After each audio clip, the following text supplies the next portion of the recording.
Hi, I'm Gillian Keegan, the Member of Parliament for Chichester. I'm here in Westminster Hall, which is part of the House of Parliament, and I'm coming to address a group of youth ambassadors for One, which basically works with Gavi. It's a global health organisation which basically uses our aid money to help people abroad, and it's really trying to eradicate AIDS, TB and malaria. They're all preventable, and they're trying to make sure that everybody has access to vaccinations or to the health services they require to help them manage the condition if they have it. So this is vitally important. It's a fantastic use of our aid money, our international development, and I'm basically going to speak to the youth ambassadors, and then they are going to each talk to their MPs to make sure that MPs get the message that keeping this support for international aid, and particularly to help global health, is very important and is vital. So I'm just going to go in there and meet them all and say a few words. One of the things we need to do is we need to sell why we do this. We need people to understand why this is important to them. It's always under a bit of political attack. It's in danger of that because it's an easy target. Why everybody, by the way, the whole thing you'll ever hear about politics is more money for everything. It's because that's how it's built. It's not because there isn't enough money. It's because it's a campaigning exercise. That's kind of what it is in its nature. So you'll always have people saying, I want more money from my bit, and whatever that is, they will always point to something over there. And unfortunately, lots of people point to international aid, lots, because it's the thing that seems to least impact them. Something that happens over there. But as we know, it is massively important. And to raise the awareness of this, I think is absolutely key. Raising the awareness of tackling diseases and ultimately saving lives around the world. What could be more important than that? That one does tend to resonate a bit more, but then they'll point to some other areas of aid. They'll find one example and they'll use that to discredit the whole thing. I think even UKIP agree we should help with humanitarian efforts, but all the rest of it we shouldn't be doing. But imagine living somewhere where there is no access to any services. There's nowhere to call 999 if you're sick. You can't ring your local GP because there isn't one. There's no ambulance to call. There's no road to get the ambulance to you. You don't have clean water, you don't have a fridge, you can't store drugs, you don't have access to any of the things that we take for granted. You don't even have latex gloves, or soap, or a thermometer, all the basic things. And I think that sadly is the reality for too many people, and more than half the world's population lack the basic, essential healthcare service or access to those healthcare services, and it's just not okay, which is kind of what you all get, but more people need to get. It's really just not okay. And I haven't seen this for myself, and there's something that's truly very powerful about seeing it. You actually see it sort of sometimes in adverts, don't you, when something happens across the world. Normally there's been some kind of disaster and the ads come up, and the British people are so generous. They rush to give money, which is why I know in their nature this is very British. It's the right thing to do, because as soon as you see something, it really brings home, what people are living through, and you want to help. And the British people are incredibly generous, one of the most generous nations in the world. But I saw myself when I went to the Nduta refugee camp in Tanzania, and I'd never been to a camp before. And in one way I was kind of pleasantly surprised, because it was sort of nicer than I expected. The buildings were quite temporary. There were tents and stuff that you see sometimes on there were some tented areas, but largely they were better quality buildings. I went inside even a couple, and they kind of were sort of quite semi-strong structures. That level, it was better than I thought, and they had toilets and showers and things like that, not inside, but to share.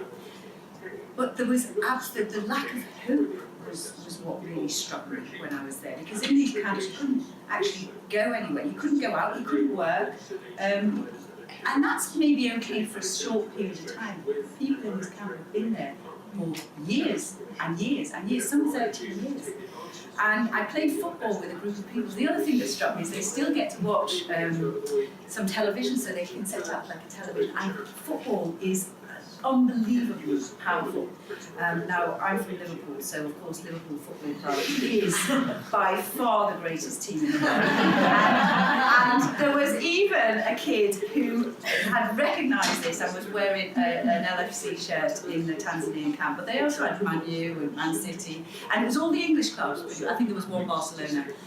But you know, it was basically football, and I played football because I think I can play football because I'm in a women's parliamentary football team for some reason. It shows how desperate they are for players. But anyway, so I played football with these young guys, and you just felt like, you know, getting every coach in the land to come to that refugee camp because they were absolutely brilliant. But you know, you're left thinking, where can they take this talent? What can they do? There was lots of girls in education. There were lots of, you know, we were paying them to go to education. They were talking about becoming a doctor, a journalist, and what they want to do in life. And I left there thinking, how on earth are they going to get from where they are to anywhere in life? I mean, I struggled to get from a comprehensive school in Merseyside to get anywhere, and the apprenticeship kind of helped me. But these people have got no hope, and that is the job of our age, to give in the refugee camps, to make sure that they're using that time, they're gaining skills, and they have hope that their lives will be able to be changed by our efforts. You know, now Britain's a leader in global health, and when Ebola struck in Sierra Leone, it was British aid workers, the NHS. We've seen quite a lot of the nurses because in fact a couple of them became infected, didn't they? And the British military who basically put their lives on the line to help stop this disease from spreading and save lives. And so why do we do this? Why does Britain care? I think we all know it's because it's the right thing to do, and we are a caring society, despite sometimes what you would hear from, you know, in a political debate. Gosh, you listen to some of the political debate, you think nobody cared about anything. No, we're all here because we care. There's many other things that we do. You all care. You're all here today because you care. And there's 13 million Brits that volunteer every single month around the world. And one of the things I've been struck becoming an MP, which is a completely different job than the one I had before, the ones I've had before, which were working in business. Completely different environment, but completely different job. But one of the things I've been struck is how many people volunteer. How much volunteering actually keeps all of our communities going. If you didn't have volunteering, our society would almost break down. They do absolutely everything. They change every flower in every church. They help everybody who's in need of food or in need of some support or mental health support or loneliness. And there's an awful lot of that in our communities as we become more disengaged from one another in some ways. So it's very important volunteering, and hopefully all of you will be volunteers in the future, because one of the things you find about volunteering is it's actually very old people who are doing it, and there's a whole load of there's a gap actually which we can see coming, because obviously people are very busy working as well. But it's super rewarding as well. And 13 million doing it now, so we're going to need your generation, I guess, to volunteer in a way that suits you. And you know, the Global Fund also has a huge role to play. So the Global Fund has immunised over 700 million children since its creation in 2000.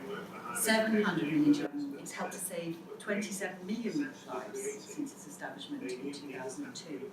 And you know, of course, we're helping to lead the fight, but we do need to make sure that we don't squander these hard-won gains. You know, there's going to be changes in political leadership again, and you know, every time that happens, the question of aid comes up, and we need to make sure that there is no question of aid. There's no question. It is absolutely clearly the right thing to do. So I'm constantly amazed by how dedicated your generation is, and I think this is a big opportunity. You know, my generation, we didn't study climate change like you. We didn't use as much stuff either, to be honest, but we didn't study climate change. Every school I go into now is unbelievable. I learn something. Well, I learn it because you're all taught English differently. I learn something every time I go in, even a class of 7-year-olds. I think I didn't know that. It wasn't the way we were taught. But you know, in terms of the environment, it's kind of in your DNA now. You're kind of all learning so much more than we were ever taught. And of course, you know, people take resources for granted until you realise you can't take resources for granted, and that's happened on our watch while we were being educated. So you do have a role in educating us, because, you know, when Greta Thunberg came over and was like, this is terrible, a 16-year-old girl. I'm like, no, it's not. You know, she's learned an awful lot of stuff about this that, you know, we didn't learn at all at school. It wasn't even discussed. So I think it is, and you know, no generation has the, you know, as the monopoly on knowledge. You know, things are changing, and people are seeing, you know, how to do things in a different way and how to make the world a better place. So I'm constantly amazed at how much knowledge you have, but also how much action you take. You know, you don't just talk the talk, you kind of do it yourself as well, which is very important, and obviously how much you care. And I think this is something, and certainly for the political parties, and it's great that you're here in Parliament to give this message, because any political leader or any MP of the future needs to get this. They need to get it. Whether you get it naturally like I did because it's clear, it's strategic, I've travelled around the world enough, or whether, and you care, or whether you think there's a business case for it, because there's a business case for it as well, or, you know, but you need to talk to your MPs to make sure they get it, because you can't assume that they will. You know, this is not something that's there in the daily lives of an MP, and if you don't choose to become involved, and you know, there's a number of us that are involved in the world of international development and aid and supported, but not enough. So we need more MPs. And the reason they don't stand up is because MPs like to be popular. I don't know why, because they're not popular at all, but really, we do like to be liked. But and of course, standing up for something like aid takes a bit of bravery, really, because you know, people complain about lots of things. When we talk about poverty, you'll hear people say, well, we've got lots of poverty here. But it's a different kind of poverty. It's not a poverty because there's not physically enough resources or even money or even support. It's a different kind of poverty. It needs solving, but it's a different kind of poverty, and these two are not in competition. So they will want to hear from you. You should make sure, I mean, I did a roundtable with a group of young people who basically brought this to my attention just as soon as I was elected, particularly on climate change. And, you know, I was kind of, you know, it wasn't front of my mind necessarily then. But, you know, I sat down, and as soon as I listened and they said why this made sense and why it needed to make sense to me, I was in a position of power, they were in a position of knowledge, they needed to come together. So you need to encourage, you know, you need to encourage the MPs, and you need to help them along the journey. It's important for our future, but more importantly, it's not only our future, but it's the future of many, many more vulnerable people across the planet, and it's our job to help them and to make sure that we leave this world a better place on every level. So thank you, Karen. I mean, well, first of all, the real business case is the global economy. You know, we are a globalised world, whether we like it or not. You know, that sort of ship has sailed. In a way, that's kind of what made me a conservative, because I was working in a car factory that was trying to protect everything in that car factory, and at the same time I was learning about globalisation and business studies, and I thought, you know, you can't pretend this isn't happening. You have to just be good at globalisation. You have to embrace it, and you have to be good at it. So I think the first thing is, you know, everything that happens somewhere else will impact us here. Whether it is how we deal with consumerism and rampant consumerism. We're all rampant consumers, you know, let's be honest about that. Not one of us in this room, I'm looking around, I guess, there's not a consumer. No, you're all consumers, you've got the nice shoes, you know, the bags, we all are, right? But, you know, there is a business case to use the resources wisely, because it's the amount of money to put back into fixing it would be astronomical.